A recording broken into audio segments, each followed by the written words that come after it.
They're back. Now, maybe I'm jumping the gun a little bit, but man, it's been a great 2 weeks for the Florida Gators football program. Welcome back to the Awkward Sports Podcast. I'm Harrison. The guy in the other window is Josh.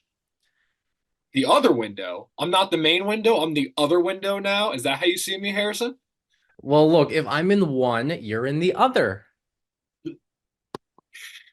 Man, we talk about Florida football. We talk about, the big wins against ranked opponents at home against LSU, at home against Ole Miss. Now they go on the Pretty good. road. They Now, go on the road now. before we get to that, we got to talk about the last 2 weeks. Yeah. But like we go on the road to Florida State, but yes, we talk about the Ole Miss game, right? We talk about how they get from, they come off a big win.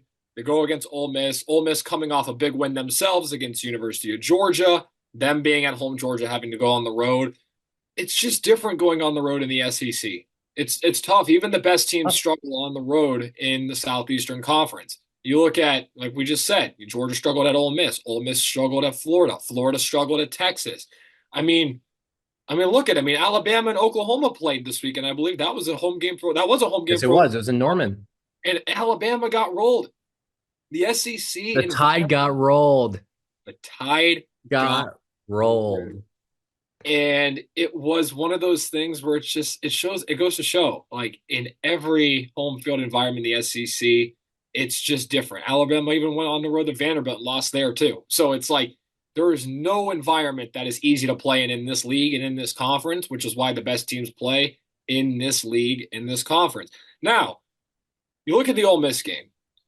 Close game through, all the way through. Defense once again plays lights out. You can say they're playing for Napier. I think they're playing for the quarterback, DJ Lagway. Yeah, I think it's both. I think you can make that case as well. And you look at the way they kept the offense in the game, keeping the game close. Lagway again making some more YouTube highlight reel throws. Some of these other angles that we saw from like other camera angles that we saw of him throwing the ball sidearmed around defenders and completing passes under duress and still making those downfield throws like he's been able to do all season long when he's been in the game. Lagway is now as a starter, as a starter in games that he has started and finished, he is 4-0. He is 4-1 as a starter total, but the one loss again was when Right. he was carted off the field. But if he had played that full game, there's a chance he's 5-0. There is a chance he's 5-0 because that was a game where Florida played Georgia really tight and really well, and that could have gone any way. And you know, we've talked about Lagway. We've talked about how gifted he is as a true freshman quarterback. And really, it's up to now can he stay healthy? And we've talked about how good he's been, but now you start to see some of the players coming out of high school. They're seeing it too. You look at some of the recent potential pickups, but commitments that Florida has landed on both sides of the ball, Harrison. You can dive in a little bit more Yes. on that, but Florida recently has been getting a lot more commitments from players. Well, yeah, yesterday especially was what you would call flip miss. If I had to call it something given the season, I know it's before Thanksgiving, but I'm going to roll with flip miss because flips giving I doesn't roll off the tongue quite as well. Everybody skips Thanksgiving for the next holidays anyway. Yeah, I So don't like that though. I agree. I'm a I big agree. Thanksgiving guy. I completely I agree. like hot take. Thanksgiving food is good. Thanksgiving is Well, fun. I Like, like Thanksgiving. I definitely like Thanksgiving. You know my stance on Thanksgiving food. yes, we have this is an agreement session here, as I like to call it. This goes But way back. the Gators flipped 3 recruits yesterday, and they flipped another one. Sorry, not yesterday. In case you're watching on a different day, it happened on Monday, November 25th. They got 3 flips. And then on Tuesday morning, November 26th, they flipped their third FSU commit to the Gators. So everybody over in Tallahassee is jumping ship and heading to Gainesville. They've got quarterback Trammell Jones. They got running back Bryson Lewis on Tuesday. They got an offensive lineman. I'm blanking on the name. He's a 3-star. But the Oh, point is, The Cincinnati guy, Jahari Medlock. no, Medlock is no. Medlock, yes, he did come over on Monday. I'm talking the FSU guys specifically. It's like Daniel Pierre, I'm blanking on his last name. But the point is, they see what's coming together in Gainesville. They see what's falling apart in Tallahassee. Look, obviously, Lagway's a big factor in it. These guys are impressed with him. They know they'll have a chance to play with him. They'll come over. But they also have to understand for certain positions on the field, under Napier, it's been pretty good if you're, a wide receiver. Look at Ricky Pearsall and Elijah Badger. Like these guys, like I know they're transfers, but just in general, like that's been a really nice position to be. And it's why they flipped a wide receiver in the last couple of days on the recruiting trail, because they know they have a chance to become some elite weapons that can be a first round pick in the NFL, or at least, at the latest, like a day two pick. You will go pro in this system. There's some precedent here, which is why I'm trying to go with the argument too of it's both Lagway and Napier. I mean, look, you flip a quarterback, that says something because a quarterback can't play for Lagway. Lagway's already the quarterback. There has to be a belief in the system as a whole, the training that goes on in Gainesville under Napier that they see and they buy into. Because if you think about it, if you're Jones, you'll be the starting quarterback at FSU next year. It's not going to be DJU. I don't even think he's eligible to play next year either way. But the point is, it's not like you're sitting behind all kinds of talent ready to rock, hoping you'll get your chance to rock and roll. Any capable talent has a shot to be the starter at Florida State next year. But instead, he's choosing to come over and sit behind Lagway. Now, of course, he probably has in mind maybe Lagway gets hurt or maybe he platoons with him a little bit. But at the same time, it has to be who you're being coached by that makes you want to come over. Yeah, totally fine. And totally follow that logic for sure. I mean, you definitely got to give Napier a lot of credit on the recruiting trail. Now it's about sticking to those recruits, right? Because remember, Absolutely. the last couple of recruiting classes were very highly touted for Billy Napier, and they didn't at the last minute. A lot of those guys ended up going elsewhere. So it's nice that they're getting some people right now. See how they feel down the stretch because it's what? It's November of 2024. August of 2025 is a long ways away. So Right. they still have to finish the job this season. They got to continue to work through this offseason. This is a nice little movement for Florida football that we've been seeing with some of these guys flipping this way, having the class being elevated. But still, the top level talent is some of those players that Florida has targeted to flip. They haven't gotten those guys yet, but they're still on the hunt for some of the bigger players, especially at the wide receiver position. The Oregon commit Dallas Wilson, the Texas commit Jamie French. You look at the interior offensive lineman commit at Florida State, Solomon Thomas. Those are some of those players that if you get those types of dudes and put them around a guy like DJ Lagway, And there's now going to you're be some talking about a team serious that damage. can do like actual damage against some of the top level teams in the country. And it'll be fascinating to see because also have to think about it this way too. Yeah, Florida's won some key games this year. There's no doubt about that. But next year, other teams are going to get better too. There hasn't really been a true dominant team in college football across the board this season. Some people could say Texas. My rebuttal to that would be who have they played? Oregon. Their My loss is rebuttal to Georgia. yeah, yeah. My some people would say Oregon. They haven't lost. My rebuttal to that has been how many SEC teams have they played? It's just a different conference. It's not like the professionals where divisions are sort of equal, even though one division might be slightly better than another. These conferences in college football are not on that same footing, whether some people believe that or not. And you have these different teams that are all kind of like good, but none of them are really elite. So next year it's very easy for Florida to be like, oh, well, they're going to get a lot better. But the fallacy that can come with that is like all these other teams are Yeah, kind of, there's a flip side to that. And you also like Georgia's a team that you look at, they've been a perennial contender. This has been one of their down years because they just sent a number of skill position players to the NFL, that being Ladd McConkey, who's killing it with the Chargers, that being Brock Bowers, who has been like the number one or number two statistical tight end, depending on the week, with George Kittle as a rookie in the National Football League with the Raiders. So those are some players that left. It's going to be fascinating to see who those other teams go out and get as well, because Florida's trying to get better, but a lot of these other teams are on that same path as well, and they have landed some of these top level talented players that Florida has not yet landed. But again, it's good that they've started this movement and started to flip some players. When earlier on in the season it looked like Florida was left for dead. Yeah. And look, in the end, there's a few ways to look at it too. Like what helps with recruiting compared to the last couple of years is Florida's having the strong finish instead of the good enough start to get 4 or 5 wins and then stumbling to the finish line. Last season's an egregious example of that 5-2, 5-7 finish. And you also just have to think from the top recruits' perspectives. Look, like Naeem Offord is over at committed to Ohio State, Dallas Wilson's Oregon. It's very difficult to, even when you have something coming together, in the end, one's committed to the number one team in the country and one's committed to the number two team in the country. Hmm. It's very hard to look at what's going on over in Gainesville. Sure, that's promising, but Oregon's 11-0 and Ohio State is 10-1, and they're both going to be vying for the national championship this year and very much next year too, guaranteed. Like, I'll give Oregon credit. Their transition to the Big Ten has been masterful. And it's going to pay dividends when they're the top seed in the college football playoff and potentially winning the Big Ten the next couple of weeks. If Yeah, you and show you up, and the Big Ten is considered arguably the second best conference after the SEC.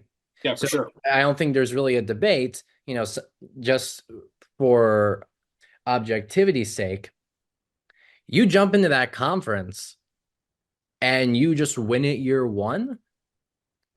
I don't even know why a recruit would want to leave. Right. And you can even throw in Jimmy French, the Texas commit. They're the number three team in the Right. country. And So Texas jumped into the SEC and is going to run the table. right. And they have, again, that's the number three team in the country right there. So it's like, yeah, it is tough to flip guys. I mean, Florida was trying all last season to flip Jeremiah Smith, and oh man, I could just imagine what the lagway to Jeremiah Oh, Smith yeah. But connection. also, I don't blame Jeremiah Smith for staying. But He's he's the at number Ohio two State. team in the country. Yeah, he's at Ohio State. He's on that. He's with Brian Hartline, who has been known to. He's been at Ohio State. He used to play at Ohio State. He has been a recruiting guru of wide receivers for the Buckeyes. Had a very good career in the NFL as well. Brian Hartline did, and he's transitioned into coaching quite nicely. And he's got a resume of so many star players that have come through Ohio State at the wide receiver position. Florida has not had 1,000-yard receiver since I believe Jabbar Gaffney. It's In been the a early while. 2000s. It's been a long Like time. even in the Mullen era, it was very split between Pitts, Tony. Like they really used to spread the ball around to like 7, 8 receivers. Like some guys, you'd have like 5 or 6 guys with at least 50 receiving yards in a game. There was never really a go-to guy. I mean, there was, but you know what I mean. There wasn't No, to yeah, that I extent. totally get. Yeah, and also another thing to add to that is that the Mullen offense was also more of a horizontal as opposed to vertical offense. You weren't taking True. many deep shots downfield, but where the explosive plays came were on those wheel routes, those screen plays, those reverse plays where you just gave it to Those your don't. athlete and you let them just kind of make that play and make it happen. The creativity got those players in space, and then they used their athletic abilities to exploit that and create those big plays in that sort of way. Right. Um, But the guaranteed receiving yards are not going to be there when you're doing but those types of passes, as opposed to exactly, a 30-yard shot down the field, and then you get yards after the catch. exactly. And I think that like obviously it's funny. We look at this Florida football season. They're 6-5 right now. We've been on here numerous times thinking like before the season, I thought we'd win 6 games. This is not how I thought we'd do it. After about week one, I thought we were going to win 2 games. I thought there was no way they were going to win more than two See, games. I feel like at one point we were looking at the schedule and thinking, is Samford going to be the only win? But exactly. Are they going to be 1-11? Like but even before the season started, a lot of people looked at the schedule and thought this was a 4-8 team. Yeah. And honestly, I don't blame them for that because if you look at before you knew Florida State was going to take a nosedive and the way LSU is on the up and up and the fact that still all the other teams down the stretch are good, it was looked like they'd go 0-5 in this stretch. It definitely did. And I mean, that's what's so crazy to me about this schedule. Because like even when you go back to before the season, I thought they'd win six before the season, but I didn't think they'd win six like this. I thought they'd start the season rattling off wins against some of these teams early and at home, beating A&M, beating Samford, beating Miami. There you go, you're 3-0, winning a game against Kentucky or whatever, winning against Tennessee. You got 5 wins there, and then maybe sneaking in like an upset somewhere along the line to become bowl eligible.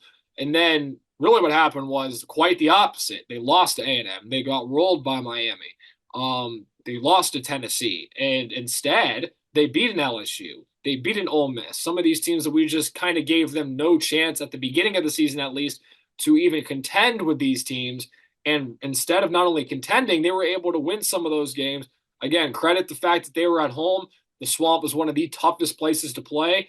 And when you give those fans something to believe in, when you give them something going off of, especially when you come off a win against LSU, that place was going to be packed and rocking for the Ole Miss game, and they kind of fed off of that. You look at again Lagway being in the game, it just energizes the team, it energizes the fans. They believe in this kid.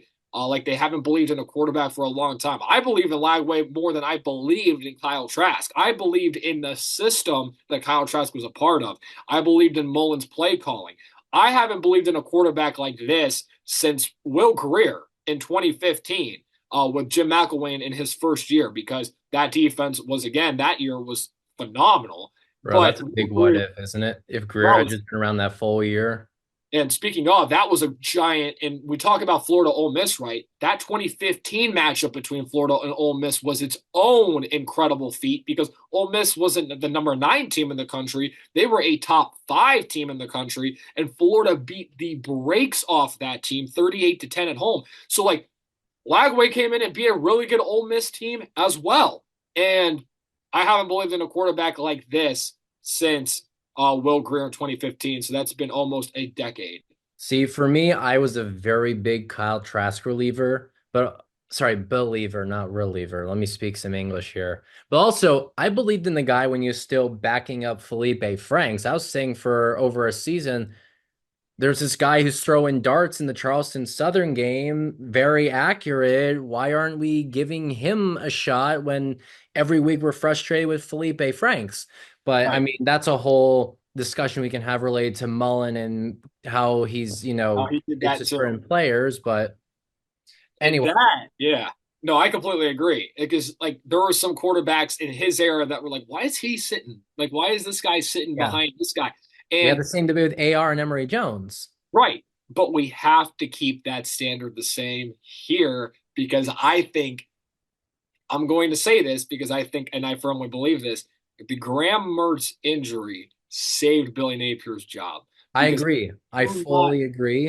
And I yeah, say this as someone who is very like positive about Graham Mertz. yeah, It's like, not anti-Mertz. This is about like Mertz was a good quarterback. There yeah, was it has not nothing to do with how bad Mertz is. It's how good Lagway is. exactly. It's almost like it's not even the same situation where, Trask coming in saved the 2019 season.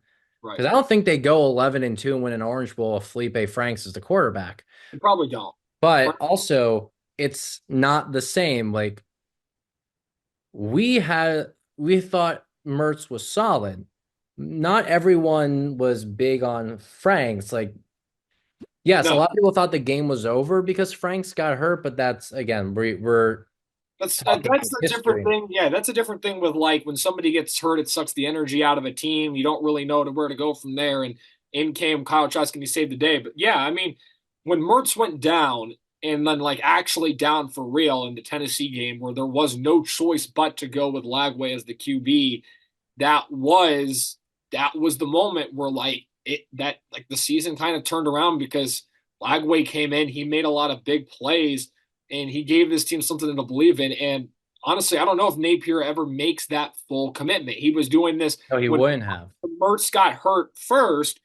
Lagway came and played the whole Samford game and looked really good. Now, again, it's Samford, so Yeah, it's like exactly. you can't really argue. You can't really be like, well, you got to play this guy because the rebuttal there is just like, well, he hasn't actually played SEC competition. He's a kid. He's got a Right. lot If it to learn. happened a week later against Texas A&M and Trask puts up the 400 passing yards and what was it like four touchdowns, then that's Yeah. a very different story.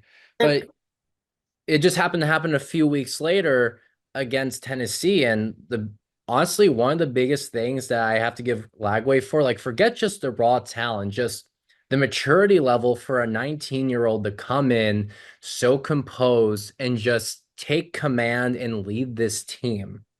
Like he goes out there and plays like he's 25 years old, if not a bit older, but just like the maturity and the mindset when he goes in there. Like that's how you know he is going to be something special as he's getting older. yeah, he's Give it one answering more year.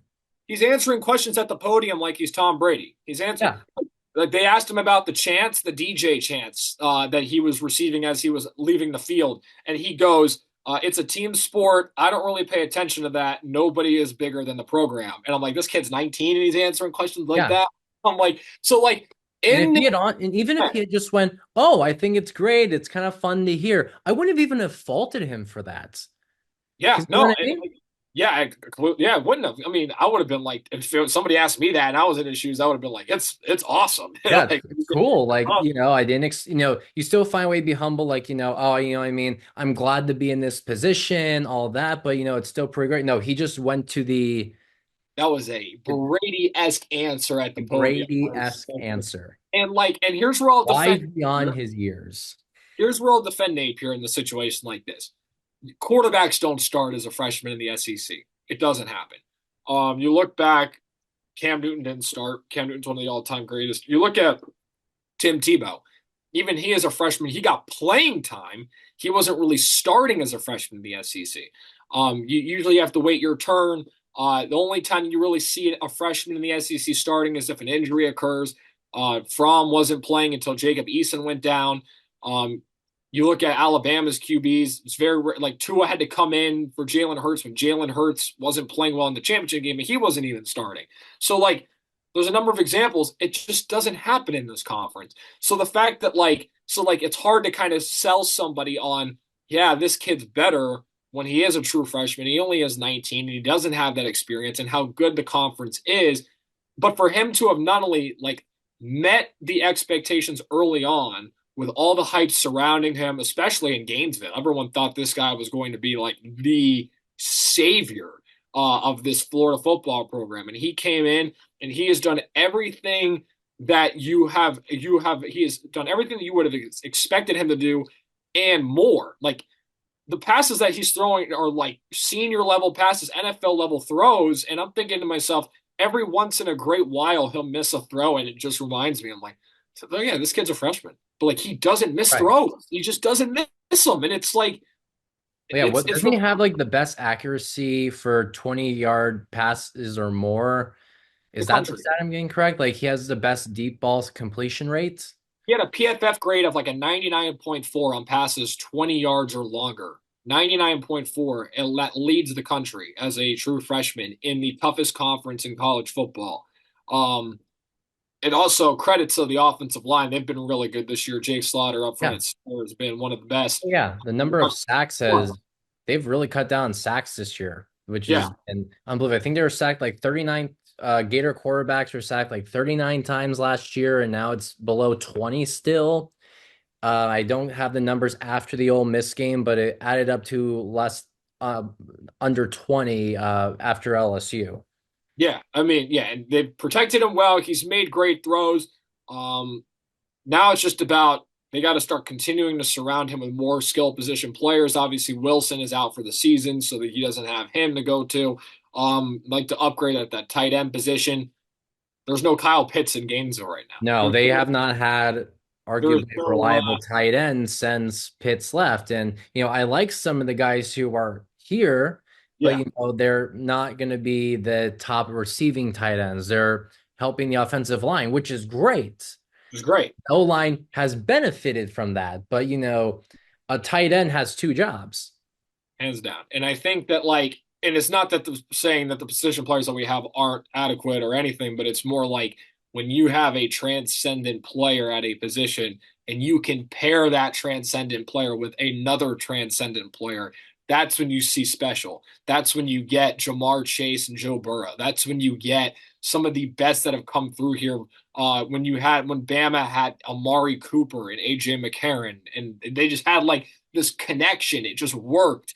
And we're looking for that kind of guy. We're looking for that explosive, uncoverable Well, guy that's here's a just a Gators example. Kyle Trask and Kyle Pitts. and then, and then Kyle Kyle. was legendary for the year and a half it was a thing. Johnny Manziel to Mike Evans. It was a Yep. different thing, and it's like you just when you get that go-to guy, it is a game-changing thing. I mean, even in the NFL, you see it change the game. Cincinnati was not very good after they drafted Burrow. They gave him his running mate in Jamar Chase, and they went to the Super Bowl the next year. Obviously, they did a lot on top of that, but that was a But big it helps a key. lot Why they having did your guy. hands down helps a lot. Well, we talked about how they handled Ole Miss and how they played against LSU. Now they got to look ahead to Florida State. They look ahead and they're going on the road. And again, it's not an SEC road environment, but it's still a road game nonetheless. And Napier has struggled on the road. I Right. don't believe Napier has beaten FSU yet. No, he He hasn't. He lost a shootout in Tallahassee the first year. It was like that 45-38 game. And then they lost the low scoring, whatever that was last year when nobody had a quarterback. right. But just in general, the road wins have been tricky for Napier. Like for next year's schedule, before I get into Tallahassee specifically, just to build more context here, all these big upsets have happened at home, but we don't know if it's going to be that same way next season when they have to go to Baton Rouge, when they have to go to Oxford and Lexington. They'll have Tennessee at home, and well, Napier's beaten Tennessee at home, but he's never beaten Tennessee on the road. So it's been the same. We're trying to see if it could be changed a bit with FSU. And you like to think, regardless of the situation, that this Florida State team is beatable. Because think about it. Last year they came into the swamp. Nobody had a quarterback, and it was still a dogfight on defense. Imagine if Florida had just had Mertz healthy, they probably win that game and go to a bowl game. So you like to think that this team that's finally playing strong at the end can go into Tallahassee. Keep in mind they rushed the field when they beat a 6-6 Florida team 2 years ago in Napier's first season, and they go play a little revenge game and run up the score as high as they can. Yeah. No, I mean, Trap games do exist. they do. You gotta And be careful. they do. And something on the storming the field thing, I think it's crazy. It's like Arizona State did it against BYU this past week. Oklahoma did it against Bama. I'm like, you guys are storied programs. You guys are better than this. Anyway, to the main point, Florida State. This game is one of those games that for Florida State, not all, but nearly all is forgiven if they win this game. Oh, I agree. They have adapted their expectations to the point where like they knew the season was terrible, but if they win, they're good. And for Florida, this is a everything to lose, nothing to gain game. You have to win this Well, they game. have one thing to gain, and it's the satisfaction of smacking the crap out of rival Florida State. Like that's In always that going to regard, be a yeah. thing. I want to make sure that is included, but you're right. In They have that regard, they have sure. more to lose than to gain in this game. I fully agree. Yeah, it's like the point being is just like if they lost this game, I mean, I don't care that they beat LSU. I don't care that they beat Ole Miss. I mean, you're trying to flip players, especially we talked about a lot of players flipping from FSU. Do you know how embarrassing that looks? You're flipping these guys and then you go on the road and lose to this team. Oh yeah, suddenly record scratch. Never mind, I'm out. This team has not beaten this team has beaten Charleston's what was it? Charleston Southern this past Yeah, week. and They they beat beat Charleston Cal. Southern, and they haven't scored what 20 points They in have any team outside of No, the they have scored 20 points against an FBS team one time, and against Tech. it was against Georgia Tech in Ireland. So they have not put up 20 points against an FBS team on American soil this year. Yeah, like I said, like they haven't scored 20 points against any Right. FBS They've team. So lost six in a row between Cal and Charleston Southern. This is a team that was in an absolute nosedive and caught a break with their scheduling. with who they were playing. Charleston Southern's bad even in FBS. It's not even like, okay, you just happen to be better than the better FCS team. No, this is a bad FCS team. Of course, they ran up the score. Yeah, and I mean, even the one win that they have against an FBS team, that being Cal, I watched that game. I couldn't believe that they even won that game. They did No, that everything. final was 14-9. They did everything that they could to give that game to Cal, and Cal just didn't take it. But Florida, like again, immense pressure coming into this game. You have to win it. I think like, and if you do win it, it's a sigh of relief. You go into the bowl game, you face whoever you face. Ideally, you want to win that, and then you go into the off season, and then you can kind of start selling players on, hey, yeah, we didn't start the season well, but look how we finished, and Yeah. look at what we're building here, and look at this, look at that. You can't sell that if you lose to FSU. You can't sell that if you lose to arguably the worst team in the FBS. This No. is this isn't just a bad football team. This is a historically No, bad. this is the worst team in the history of Florida State. Like I mean, look, I didn't do the research before saying that comment, but really, how much worse can some of these other teams historically be? Unless you go back to one of their earliest teams in the late 40s, early 50s. I just can't think of an example, especially under Oh, Bowden, they were good for so many decades. You have to go to at least before that. And when you come to selling Florida, let alone do you also, and I know I'm just kind of going off again, but let alone you have to be Florida State. I feel like to make that sell, you also have to win your bowl game, something Florida has not done since they beat Virginia in the 2019 Orange Bowl. Yeah, it's been that long, by the way. So there's one more curse that needs to be broken. But if you go in there, like they were 4-5 after Texas. If you win out and you finish 8-5, including the bowl win, you can do the pitch of they won out four straight. They yep. got to 8 wins for the first time since 2020, their first winning record since 2020, your first bowl win since 2019. You finally beat Florida State, Kentucky. You got the second top 10 win, the first one since the very first game against Utah in 2022. You put up fights against Georgia. You put up fights against Tennessee. There's all these pitches that say, but if you come to Florida, think of what could happen. Right. I mean, and there's a ton of those, and you talk about like, we talk you go. I'm going back to one of your points earlier that you made about Florida State. This is one of the worst teams that they've had, if not the worst. Also under Mike Norvell's tenure, he's had some pretty terrible losses. They lost to Oh yeah. Jacksonville State. We're talking about a coach that's coached this team that lost to Jacksonville State at home. That If was the Jack, week after they almost beat Notre Dame.